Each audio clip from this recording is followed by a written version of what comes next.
हिंदी में यूपीएससी की तैयारी से संबंधित प्रोग्राम्स को देखने के लिए सब्सक्राइब करें स्टडी IQ IAS हिंदी।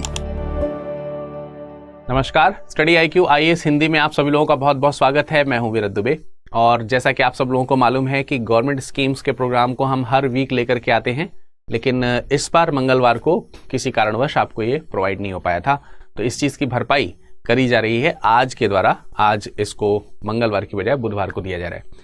बहरहाल आप सब लोगों को मालूम है गवर्नमेंट स्कीम्स का जो रोल है वो थोड़ा सा बढ़ गया है। आप सब लोगों को मालूम है कि पिछली बार यानी कि लास्ट टाइम जो IAS प्री का जो क्वेश्चन हुआ था, क्वेश्चन पेपर आया था, उसमें कई सारे ऐसे क्वेश्चंस थे जो डायरेक्टली इनडायरेक्टली तमाम सारे स्कीम्स को ध्यान में रखते हुए, प्रोग्राम्स को ध्यान में रखते पूछे गए थे। साथ ही साथ गवर्नमेंट ऑर्गेनाइजेशंस जो थी उससे संबंधित भी क्वेश्चन पूछे गए थे और इन चीज़ों को ध्यान में रखते हुए इन दो प्रोग्राम्स को यहाँ पर लॉन्च किया गया है। स्कीम्स का प्रोग्राम मैं हर मंगलवार को आपके सामने लेकर के आता हूं और हर रविवार को आपके सामने गवर्नमेंट या दूसरे जो ऑर्गेनाइजेशंस हैं, इंटरनेशनल ऑर्गेनाइजेशंस हैं, वो मनीष श्रीवास्तव से लेकर के आते हैं।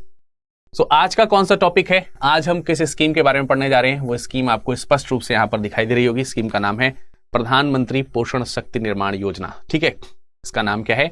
प्रधानमंत्री पोषण शक्ति निर्माण योजना। पूरे सेशन के दौरान हम इसमें चर्चा करेंगे कि क्या ये महत्वपूर्ण बिंदु हैं, इसको क्यों लॉन्च किया गया है, इसके लक्ष्य क्या हैं, कितना इसमें बजट सैंक्शन किया गया है और जो दूसरे फीचर्स हैं उसके बारे में हम समझने का प्रयास करेंगे और इस पर अद्यतन क्या मतलब रिपोर्ट है उसके ऊपर भी हम लोग चर्चा करेंगे। लास्ट में इसी से संबंधित कुछ प्रश्न भी आपके समक्ष आएंगे जिसका उत्तर आपसे अपेक्षा रहेगी कि आप कमेंट सेक्शन में कमेंट करके दीजिएगा। इसके अलावा किस स्कीम के बारे में आप पढ़ना चाहते हैं अगले सेशन में, उस स्कीम का नाम भी हमें लिख करके दीजिएगा। अगर बहुतायत में उनकी मांग रहेगी तो हम जरूर उस स्कीम को लेकर के आपके समक्ष आएंगे। तो आज की स्कीम क्या है? प्रधानमंत्री पोषण शक्ति निर्माण योजना। ठीक है, यह प्रधानमंत्री पोषण शक्ति निर्माण, अगर हम इसको ऐसे लिखें तो क्या हो जाएगा? प्रधानमंत्री का मतलब हो गया PM, है ना, तो ये PM हो गया। देन अगेन पोषण की अगर हम बात करते हैं तो क्या होगा? POSHAN। और ये जो पोषण है ये शॉर्ट फॉर्म है इसका, पोषण शक्ति निर्माण का। ठीक है, इनफैक्ट पोषण शब्द में पोषण शक्ति निर्माण को एक तरीके से अंतर्गत किया गया है जिससे कि इसका फुल फॉर्म बनाया जा सके। जरा देखिए, पोषण POS पोषण और शक्ति SHA, ठीक है, SHA शक्ति, और N स्टैंड्स फॉर निर्माण। तो ये जो पोषण शक्ति निर्माण है इसी को हम लोग शॉर्ट में पोषण बोल रहे हैं। तो आप इसे PM पोषण कह लीजिए या फिर इसका पूरा नाम ले लीजिए प्रधानमंत्री पोषण शक्ति निर्माण, एक ही बात है। ऐसे क्वेश्चन आपके एग्जाम में आ सकते हैं आपको भ्रमित करने के लिए, ठीक है, कि इसका फुल फॉर्म क्या है या फिर ये दोनों अलग अलग स्कीम है या एक ही स्कीम है। तो आप भ्रमित नहीं होइएगा, ये एक ही स्कीम है। प्रधानमंत्री पोषण शक्ति निर्माण या PM पोषण जो है वो एक ही बात है। ठीक है, तो आपको इसमें कुछ खास परेशान होने की जरूरत नहीं है। इसके बारे में हम जानेंगे, लेकिन शुरुआत में जैसा कि आप सब लोगों को मालूम है कि लास्ट सेशन में जो क्वेश्चन किया जाता है उसका उत्तर हमें जानना होता है। तो पिछली बार हमने युवा स्कीम के बारे में पढ़ा था, ठीक है, युवा योजना के बारे में पढ़ा था, YUVA। आपसे उम्मीद करेंगे कि आप युवा का फुल फॉर्म लिख करके भेजिए, देखें आपको आता है या नहीं, क्योंकि मैंने पिछले सेशन में बताया है। और ये स्कीम युवा लेखकों को सलाह देने के लिए एक प्रधानमंत्री की योजना है जिससे अच्छे अच्छे जो कह सकते हैं यंग राइटर्स जो हैं उनको प्रमोट किया जा सके। तो ये जो स्कीम है ये शिक्षा मंत्रालय की तरफ से लॉन्च की गई है और आप सब लोगों को मालूम है कि जो प्रेस ट्रस्ट ऑफ इंडिया है PTI, वो इसकी सहायक एजेंसी के रूप में कार्य कर रही है। खैर, चलिए आते हैं आज के अपने इस टॉपिक पर। सबसे पहले हम चर्चा करेंगे कि ये अभी खबरों में क्यों है, इसके ऊपर हम चर्चा करें। तो हमें ये जानना है कि इसकी चर्चा इसलिए आवश्यक है कि एक बहुत ही इंपॉर्टेंट स्कीम थी जिसे हम मिड डे मील या हिंदी में कहते हैं मध्याह्न भोजन योजना। मध्याह्न भोजन योजना, ये जो योजना थी बेसिकली इस योजना का क्रियान्वयन इसलिए किया गया था कि जो बच्चे हैं वो स्कूल में आकर के पढ़ सके और उनको मिड डे मील प्रोवाइड किया जा सके, यानी मध्याह्न भोजन दिया जा सके। इसका एक उद्देश्य तो ये है कि तमाम सारे बच्चे जो स्कूल नहीं आ रहे हैं उस स्कूल में उनकी अटेंडेंस जो है बढ़े, उनकी स्थिति जो है वो बढ़े। इसके अलावा कई सारे बच्चे जिनको पोषित भोजन नहीं मिल रहा है, अब उन्हें घर घर जाकर के तो पोषित भोजन नहीं प्रदान किया जा सकता है, इसलिए एक जगह बुला करके एक साथ उन्हें पोषित आहार दिया जा सकता है।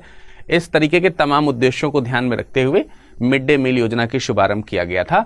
लेकिन अब इसी मिड डे मील योजना को, यही मध्याह्न भोजन जो योजना है, इसका पुनः नामकरण यानी रीनेमिंग किया गया है और रीनेम करके पीएम पोषण किया गया है। इसे क्या किया गया है? पीएम पोषण। ठीक है, ध्यान रहेगा। तो ये पीएम पोषण जो है वो मिड डे मील योजना का ही नाम है जो कि बदल दिया गया है। इसके अलावा अभी हाल ही में अगर आप देखेंगे तो इसी साल तकरीबन मार्च या अप्रैल के महीने में इसमें एक चेंज लेकर के आया गया था कि मिड डे मील में जो मील है यानी जो भोजन है, उस भोजन में चावल, उसमें चावल या गेहूं के स्थान पर, चावल या गेहूं के स्थान पर बाजरा को शामिल करने की संभावना के ऊपर प्रधानमंत्री ने तमाम सारे राज्यों से अपील करी है। तो अब इसमें माइलेट या बाजरा जो है उसको शामिल करने की बात कही गई है। तो और ऐसा क्यों किया गया है? क्योंकि बाजरा जो है वो, उसमें तमाम सारे ऐसे मिनरल्स होते हैं जो अच्छे पोषक आहार के रूप में गिने जा सकते हैं, विटामिन की मात्रा उसमें मौजूद होती है। तो इससे बनने वाला जो भोजन है उसमें बेसिकली ज्वार की मात्रा उपस्थित रहेगी। इसके अलावा मोटे अनाजों में बाजरा और रागी इत्यादि को शामिल किया जाएगा। दूसरे मोटे अनाजों की अगर हम बात करें, चावल और गेहूं जो है, इसकी मात्रा को यहाँ रिड्यूस करने की बात कही गई है। तो एक अपडेशन ये है। इसके अलावा समय समय पर तमाम सारे राज्यों में जो भी बजट एस्टिमेशन थे उनको थोड़ा सा बढ़ाया गया है अलग अलग राज्यों में। जैसे अभी हाल ही में कर्नाटक में इसका बजट जो है वो बढ़ाया गया है, पंजाब में इसका बजट बढ़ाया गया है। तो ये अक्सर इन सब की वजह से चर्चा में ये जो स्कीम है वो रहती है। ठीक है, तो हमें इसके ऊपर ध्यान रखना है। काफी संभावना है कि इस स्कीम से रिलेटेड कुछ क्वेश्चन आपके एग्जाम में जरूर आ सकते हैं। एक नजर डालते हैं इसके ऊपर। Ensuring holistic nutrition for children. अगर हम यहाँ पर ये जो फिगर यहाँ पर दिखाई दे रहा है, अगर इसके ऊपर थोड़ा सा हम ध्यान देते हैं तो हमें कुछ चीजें पता चल जाएंगी कि इस योजना में बेसिकली क्या है।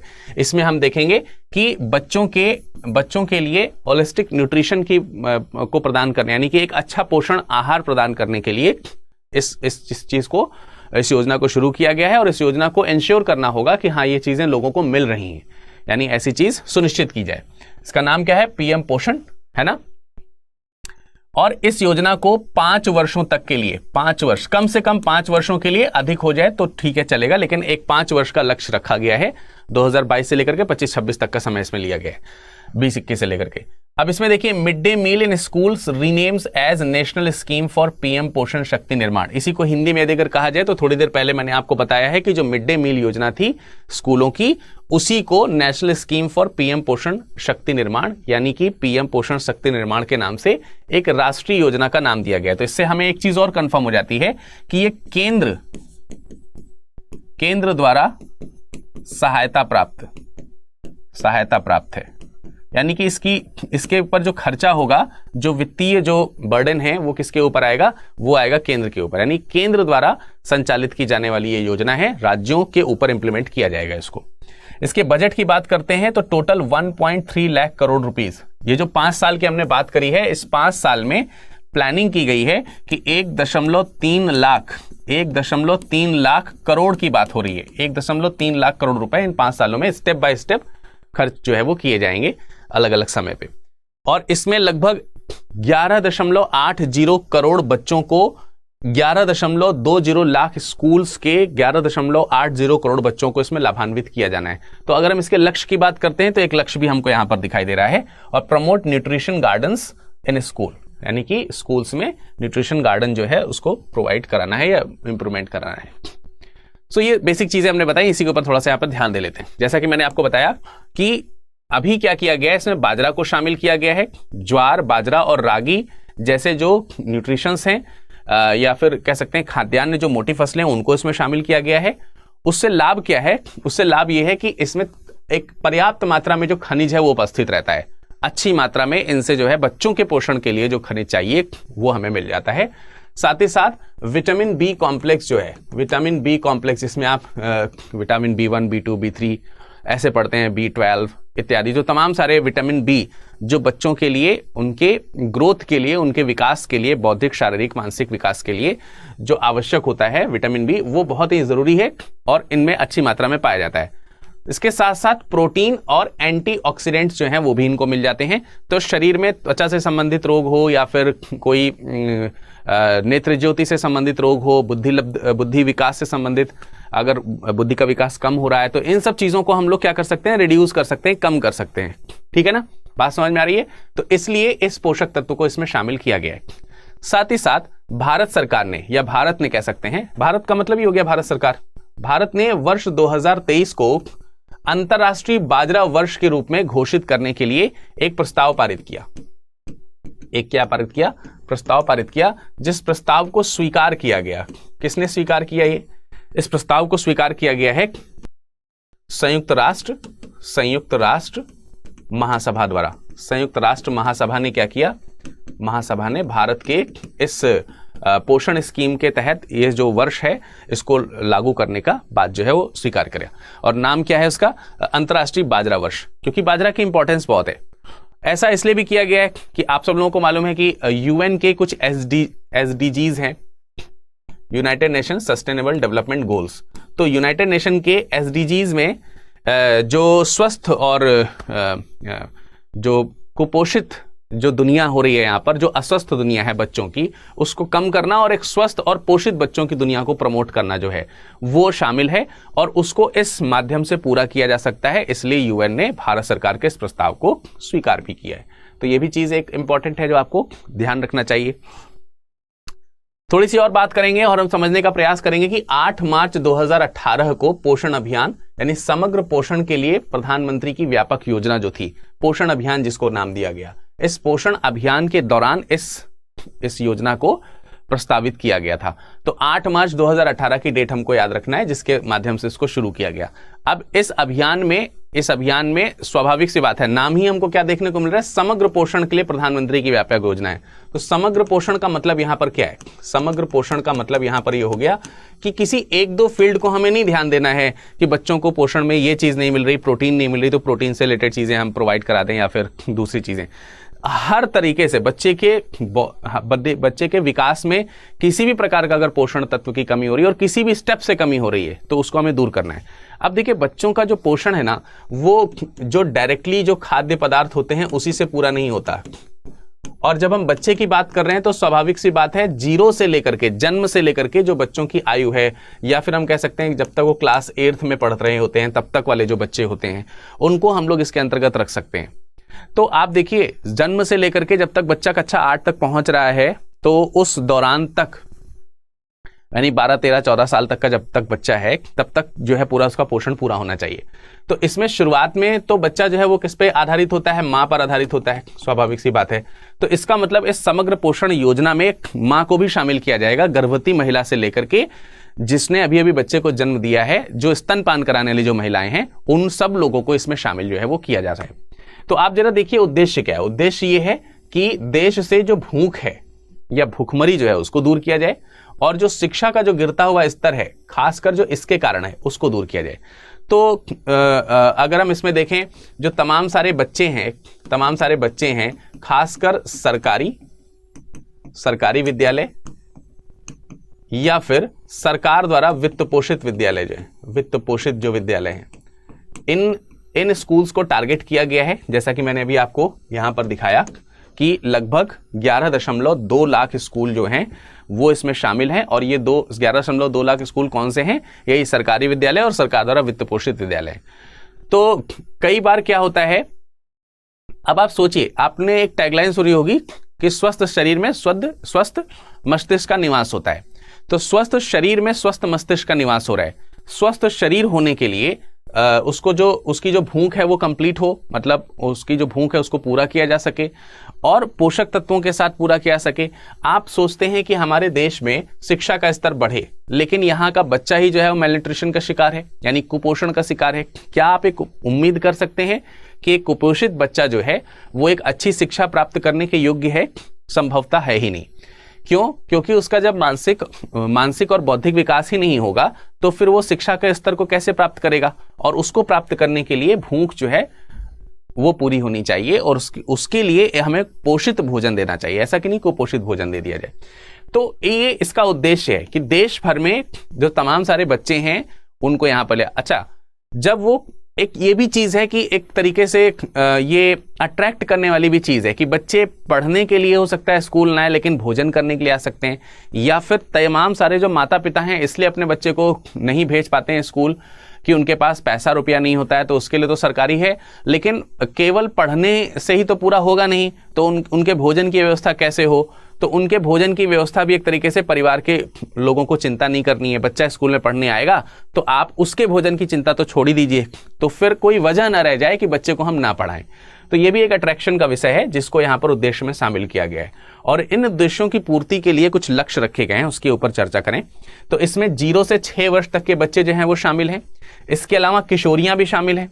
तो किशोरियां शामिल हो गई तो इसका मतलब 6 साल से ऊपर की बात हो गई, है ना, जैसे मैंने आपको बताया कि 8वीं क्लास तक के बच्चों को इसमें दिया जाना है। इसके अलावा जो गर्भवती महिलाएं हैं उनको भी इसमें शामिल किया गया है। इसके अलावा बच्चे को जन्म देने के बाद जो मां की स्थिति होती है, जिसे हम स्तनपान कराने वाली महिलाएं बोलते हैं, तो इन सब के पोषण स्तरों में सुधार किया जाए। और इस लक्ष्य को कुछ इस तरीके से यहां पर देखा जा सकता है। ऑब्जेक्टिव्स की अगर हम बात करते हैं, लक्ष्य की बात करते हैं, तो लक्ष्य किस तरीके से रखे गए जरा उसको देखिए। Prevent and reduce stunting in childrens, यानी बच्चों में जो स्टंटिंग प्रॉब्लम है, जो कुपोषण की स्थिति है, या फिर जो गरीबी से लड़ रहे हैं, इन सब चीजों की जो स्थितियां हैं उसको रिड्यूस किया जाए। तो 0 से 6 वर्ष तक के जो बच्चे हैं, 0 से 6 वर्ष तक के जो बच्चे हैं, उनमें स्टंटिंग प्रॉब्लम हमें रिड्यूस करनी है। और टारगेट रखा गया है कि पर एनम @2%, यानी प्रतिवर्ष 2% जो है इसमें कमी होनी चाहिए, ऐसा लक्ष्य रखा गया है। इसके अलावा जो अंडर न्यूट्रिशन यानी कि कुपोषण जिसको हम बोल सकते हैं, कुपोषण के जो शिकार हैं और इसकी वजह से जो अंडरवेट हो जाते हैं, अंडरवेट का मतलब हो गया कि एक उम्र के साथ में और एक लंबाई के साथ में जो भार होना चाहिए वो भार जो है वो नहीं होता है, बच्चों का वेट नहीं होता है, ठीक है। तो वो कब होता है, ये स्थिति कब आती है, जब बच्चे को पोषित आहार ना मिल रहा हो। अगर पोषित आहार मिलेगा तो वजन जो होता है बच्चे का वो उम्र के साथ और उसकी लंबाई के अनुसार परफेक्ट रहता है। तो हमें इस चीज को भी रिड्यूस करना है कि इस प्रकार का जो कुपोषण है जो 6 वर्ष तक के बच्चे में आता है उसको भी हमें कम करना है, और उसका लक्ष्य भी हमें 2% प्रतिवर्ष के दर से कम करना रहेगा इन 5 वर्षों में। इसके अलावा reduce and prevalence of anaemia among young childrens. अब देखिए 6 माह से लेकर के 5 साल तक का जो बच्चा है, या लगभग हम कह सकते हैं 59 मंथ का जो बच्चा है, उस बच्चे में एनीमिया बेसिकली रक्तल्पता जिसको बोलते हैं आप, रक्तल्पता, और इसमें भी बेसिकली अगर देखा जाए तो मुख्य तौर से आयरन की कमी हो जाती है लोगों के अंदर या बच्चों के अंदर या किसी भी व्यक्ति के अंदर, तो उसे हम बोलते हैं एनीमिया, एनीमेटिक हो जाता है वो। तो एनीमिया की जो कमी है उसको भी हमें कम करना है। तो इस लक्ष्य का जो लक्ष्य रखा गया है वो रखा गया 3% पर एनम। इसके अलावा reduce prevalence of anaemia young women and adolescent girls, यानी कि आप इसमें कह सकते हैं जो महिलाएं हैं और जो किशोरियां, ठीक है, उनमें तो बच्चों में तो बात हो गई 6 से 5 साल तक के बच्चे के लिए।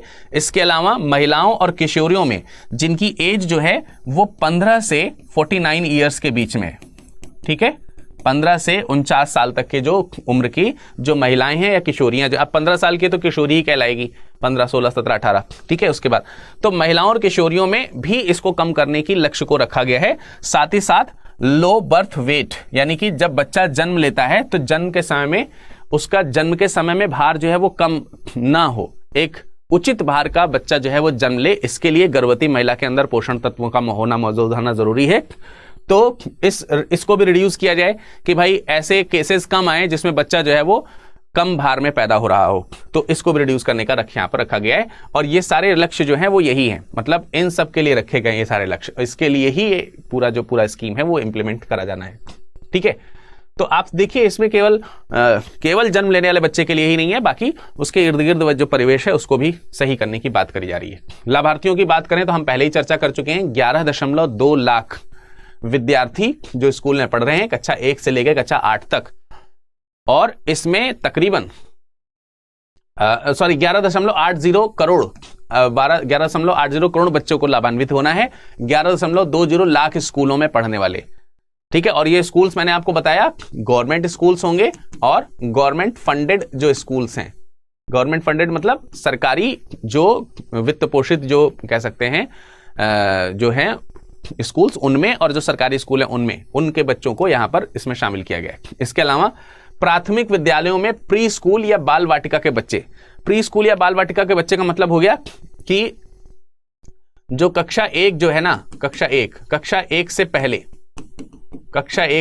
पहले वाले जो बच्चे हैं, जिसमें आप प्रेप या प्री प्रेप वगैरह पढ़ते हो, ठीक है, उसमें भी बच्चों को, यहाँ पे आंगनवाड़ी वगैरह के जो बच्चे हैं, उन सब में भी इन विद्यालयों को शामिल किया गया है। ये लक्ष्य के अंतर्गत हमेशा रहेगा। अब हम थोड़ी सी चर्चा कर लेंगे कि योजना के तहत जो पोषण और खाद्य मापदंड है वो क्या है, और इस योजना और खाद्य मापदंड के बारे में जो महिला एवं बाल विकास कल्याण मंत्रालय है, श्रीमती स्मृति ईरानी जी के पास में, उन्होंने लोकसभा में क्वेश्चन का आंसर देते हुए इस लिस्ट को जारी किया था। तो उस लिस्ट के बारे में भी हम लोग देख लेते हैं। अगर हम टर्म्स की बात करें या आइटम्स की बात करें, यानी विषयों की बात करते हैं, तो वो क्या क्या होंगे, जैसे कि कैलोरी, जैसे कि बात करते हैं कैलोरी की। तो अगर ये बात की जाए कि हमें कैसा पोषण और कैसा खाद्यान्न देना है, तो उसका एक लिस्ट यहां पे प्रोवाइडेड है, वो भी हमें ध्यान रखना है। ठीक है, प्राइमरी स्तर पर यानी कि प्राथमिक स्तर पर और अपर प्राइमरी स्तर पर, ठीक है, उच्च प्राथमिक स्तर पर बच्चों को किस प्रकार का न्यूट्रिशन यानी कि पोषण आहार देना चाहिए। जैसे कि बात करते हैं कैलोरी की, तो ऐसा आहार मिले जिसमें बच्चे को 450 कैलोरी जो है वो प्राप्त हो सके। कब? जब वो प्राइमरी स्तर का है। और कैलोरी के अलावा अगर हम अपर प्राइमरी के लिए बात करते हैं, तो प्राइमरी के लिए 450 और अपर प्राइमरी के लिए 700। ये डेटा कुछ आपको याद रखने पड़ेंगे। हो सकता है कि मैचिंग के लिए क्वेश्चंस आ जाएं, या फिर अगर आपको निबंध लेखन में कभी ऐसे क्वेश्चंस पूछ लिए जाए, तो इस तरीके के डेटा आपके लिए बहुत अच्छे कह सकते हैं आकलन प्रदान कर सकते हैं। प्रोटीन की अगर हम बात करते हैं, तो प्रोटीन के लिए कहा गया है ऐसा भोजन होना चाहिए जिसमें भोजन में करीब 12 ग्राम प्रोटीन हो प्राथमिक स्तर के लिए, और 20 ग्राम प्रोटीन जो है वो अपर प्राइमरी लेवल के लिए होना चाहिए। ठीक है, इसके अलावा अगर हम बात करते हैं food norms as per child per day, अगर हम फूड नॉर्म्स की बात करें यानी कि भोजन जो है वो कैसे प्रतिदिन मिलना है, तो इसमें जो कितनी मात्रा के मिलना है, अगर उसमें खाद्यान्न की बात करते हैं तो 100 ग्राम खाद्यान्न जो है वो प्राइमरी लेवल के बच्चे को मिलना चाहिए, और 150 ग्राम जो है वो अपर प्राइमरी बच्चे को मिलना ही मिलना है। इसमें दालें जो है अगर हम बात करते हैं, दाल की अगर हम बात करें तो 20 ग्राम और 30 ग्राम रिस्पेक्टिवली। वेजिटेबल्स यानी कि सब्जियों की बात करते हैं, सब्जियां ये 50 ग्राम और 75 ग्राम होने चाहिए। इसमें अलावा फैट की बात करते हैं या ऑयल की बात करते हैं, यानी कि वसा इत्यादि की अगर हम बात करते हैं, तो 5 ग्राम और 7.5 ग्राम हमें बच्चों को देना चाहिए। और सॉल्ट इत्यादि की अगर हम बात करते हैं, नमक है या फिर दूसरी इस तरीके की जो चीजें हैं हल्का सा, है ना, तो वो जो है एज पर नीड, मतलब ये बहुत ज्यादा ना हो बहुत ज्यादा कम ना हो। तो ये एक डेटा है जो यहां पर रिप्रेजेंट किया गया है, और ये डेटा आपके लिए बहुत इंपॉर्टेंट है, इसका जरूर ध्यान रखिएगा। ठीक, तो ये भी मैंने आपको बता दिया कि इसमें किस प्रकार का खाद्य मानदंड होना चाहिए।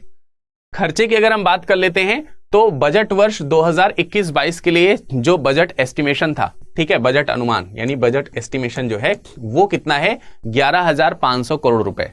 ये वित्तीय वर्ष 2021-22 के लिए है, जिसमें 22-23 के लिए अलग प्रावधान करे जाने की संभावना है। लेकिन दिक्कत ये थी कि आपको मालूम है कि ये सब कोरोना काल था, तो इसमें एस्टिमेशन को थोड़ा सा लगाने में सरकार को थोड़ी प्रॉब्लम हुई, तो इसको अपडेट करना है अभी। ठीक है, इसके अलावा एक चीज और मैं आपको बता दूं, संयुक्त राष्ट्र बाल विकास कार्यक्रम की एक रिपोर्ट है 2020 की, जिसमें रिपोर्ट जो तैयार करी गई है, उस रिपोर्ट में कहा गया है कि भारत में जो बहुआयामी गरीबी है, इसके लिए जो रिपोर्ट तैयार करी गई है, उसकी घटना अगर हम 2005 से 2015-20 में तुलना करें तो कम हुई है।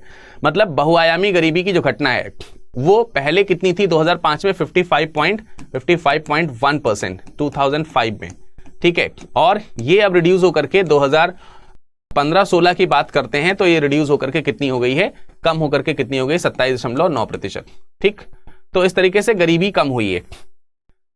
बहुआयामी गरीबी की घटना जो है वो थोड़ी सी कम हुई है, जो कि हमको ध्यान रखना है। अब इसमें गरीबी का योगदान क्यों लिया जा रहा है, उसका रीजन ये है कि जब बच्चा गरीब होता है ना, या फिर बच्चे का जब परिवार गरीब होता है, तभी तो उसको कुपोषण का शिकार होना पड़ जाता है। और यदि अगर गरीबी देश से हटेगी धीरे धीरे करके, तो बच्चे को कुपोषित आहार मतलब सुपोषित आहार जो है वो प्रदान होने शुरू होंगे और बच्चा कुपोषित नहीं रह जाएगा। तो इस उसका आकलन भी जरूरी है देश में। इस तरीके की स्कीम्स को अगर आप लॉन्च कर रहे हैं तो हमें पता करना पड़ेगा कितना हमें देना पड़ेगा। तो अकेले इस स्कीम से ही काम नहीं चलेगा, इस तरीके की दूसरी सिमिलर स्कीम्स भी हैं जो गवर्नमेंट के द्वारा इस कह सकते हैं कि सस्टेनेबल डेवलपमेंट गोल जो कुपोषण को खत्म करने और पोषित बच्चे को और सुपोषित आहार प्रदान करने की जो योजना है उसको लाने के लिए न सिर्फ ये योजना बल्कि तमाम सारी दूसरी गवर्नमेंट की तरफ से प्लान जो है वो इम्प्लीमेंटेशन में लाए गए हैं, यानी उनको क्रियान्वयन में लाया गया है। जैसे कि आंगनवाड़ी सेवा योजना है, पोषण अभियान जिसके बारे में चर्चा कर ही रहे हैं, प्रधानमंत्री मातृ वंदना योजना है, एकीकृत बाल विकास योजना है, एनीमिया मुक्त भारत अभियान है और राष्ट्रीय खाद्य सुरक्षा अधिनियम यानी NFSA 2013। और इसी एक्ट के अंतर्गत, NFSA एक्ट के अंतर्गत ही ये PM पोषण योजना का शुभारंभ किया गया। ध्यान रखना है, PM पोषण योजना जो है ये, इसके लिए अगर आपसे पूछा जाए कि इसमें किस एक्ट के द्वारा इसको इंप्लीमेंट किया जा रहा है तो वो एक्ट भी यही है, NFSA यानी कि राष्ट्रीय खाद्य सुरक्षा अधिनियम, नेशनल फूड सिक्योरिटी एक्ट जो है वो ये है 2013। इसके अधिनियम के अंतर्गत ही वो जो बाल पोषण कार्यक्रम है उसको शुरू करना, कितना हमें न्यूट्रिशन देना चाहिए, कितनी किसकी मात्रा होनी चाहिए, ये सब इस एक्ट के माध्यम से लागू करा जा रहा है। तो आई होप कि आपको इस स्कीम के बारे में बहुत सारी चीजें पता चल गई होंगी। तो चलिए अब बारी है आज के प्रश्न की, जो कि इसी से रिलेटेड है। क्वेश्चन है, निम्नलिखित में से कौन से राष्ट्रीय पोषण मिशन के उद्देश्य हैं? निम्नलिखित में से कौन से राष्ट्रीय पोषण मिशन के उद्देश्य हैं? पहला, गर्भवती महिलाओं और स्तनपान कराने वाली माताओं में कुपोषण के बारे में जागरूकता पैदा करना। मैं थोड़ा सा साइड हो जाता हूं, आप स्क्रीनशॉट अच्छे से ले लीजिए जिससे आप इसका सही से आंसर दे पाएं। छोटे बच्चों, किशोरियों और महिलाओं में एनीमिया की घटनाओं को कम करना। बाजरा, मोटे अनाज और बिना पॉलिश किए हुए चावल की खपत को बढ़ावा देना। ध्यान से इस प्रश्न का उत्तर दीजिएगा। कुक्कुट अंडे की खपत को बढ़ावा देना, यानी पोल्ट्री जो एग्स हैं उनको बढ़ावा देना। इसके अंतर्गत किस उद्देश्य को रखा जा रहा है वो आपको बताना है। कूट यहां पर दिए गए हैं, केवल 1 और 2 सही है या 1 2 3 सही है या 1 2 4 सही है या 3 और 4। इस प्रश्न का उत्तर आप कमेंट सेक्शन में कमेंट करके ही बता सकते हैं। इसके अलावा आप यदि अगर इस लेक्चर का PDF पाना चाहते हैं तो ये टेलीग्राम ग्रुप है जिसे आप ये स्कैन करके भी हमारे साथ जुड़ सकते हो। इसका PDF आपको वहां से मिल जाएगा, बहुत इंपॉर्टेंट है, आप जरूर पढ़िएगा, ठीक है। तो जरूर जुड़िएगा हमारे साथ में और मुलाकात करेंगे अगले सत्र में। और यदि अगर आपने अभी तक हमारे इस चैनल को सब्सक्राइब नहीं किया है तो जरूर सब्सक्राइब कर लीजिए, क्योंकि आपके लिए बहुत सारे अच्छे अच्छे प्रोग्राम्स लेकर के आ रहे हैं। अभी हाल ही में हमने 1 लाख सब्सक्राइबर्स की सीरीज पूरी कर ली है और इस उपलक्ष्य में स्टडी IQ IAS हिंदी की तरफ से तमाम सारे गिफ्ट आपको प्रोवाइड किए जा रहे हैं, जिसमें अमृत उपाध्याय सर की तरफ से नक्शे पर भारत प्रोग्राम अभी आपके लिए लॉन्च किया गया है। जरूर देखिएगा, बहुत ही शानदार प्रोग्राम है और दूसरे प्रोग्राम्स जल्दी आपकी सेवा में उपस्थित होंगे। फिलहाल आज के इस लेक्चर में इतना ही, मुलाकात करेंगे अगले सत्र में, तब तक के लिए नमस्कार, धन्यवाद।